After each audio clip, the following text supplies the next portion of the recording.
கர்த்தருக்கு ஸ்தோத்திரம். இன்றைய வசனம் 4 சங்கீதம் 8 கர்த்தாவே, நீர் ஒருவரே என்னை சுகமாய் தங்க பண்ணுகிறீர்.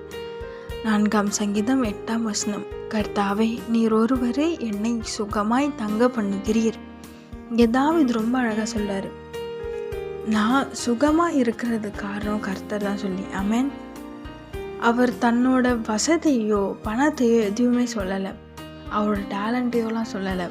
அவர் சொல்கிற ஒன்றே ஒன்று, கர்த்தாவே, நீங்கள் தான் என்ன இவ்வளோ சுகமாக தங்க வைத்திருக்கிறீங்க, இவ்வளோ ஆசீர்வாதமாக வைத்திருக்கிறீங்கன்னு சொல்கிறாரு. ஆமென். இப்போது நீங்கள் கொஞ்சம் நினச்சி பாருங்கள், ஏசப்பா இந்த ஒரு வருஷம் ஃபுல்லாக உங்களை நடத்தி வந்த பாதைகள் நினைத்து பாருங்கள், அது நினைத்து நன்றி செலுத்துங்க. ஆமென். இங்கே தாவீது அதுதான் செய்கிறாரு. நீங்கள் தான் ஏசப்பா, நீங்கள் தான் கர்த்தரேன் அப்படின்னு சொல்லி கர்த்தரை உயர்த்துறாரு.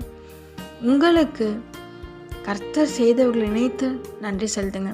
இன்னும் இது கிடைக்கல, இன்னும் அது கிடைக்கல, இல்லை எல்லாமே என் டேலண்ட் தான், என் படிப்பு தான், இல்லை எல்லாமே தேவனுடைய கிருபையும் இரக்கமும். இங்கே தாவீது சொல்கிறாரு, நான் சுகமாக இருக்கிறது தேவனால், கர்த்தரால். இன்னும் கர்த்தர் தாவீதை ஆசீர்வதித்தார். நீங்களும் விசுவாசமாக அவருக்கு நன்றி செலுத்துங்க, ஸ்தோத்திரம் பண்ணுங்க. இந்த வருஷத்தோட முடிவில் வந்துட்டோம், நன்றி செலுத்துங்க. ஏசப்பா இவ்வளோ நன்மைகள் செஞ்சீங்க, அதுக்காக நன்றி.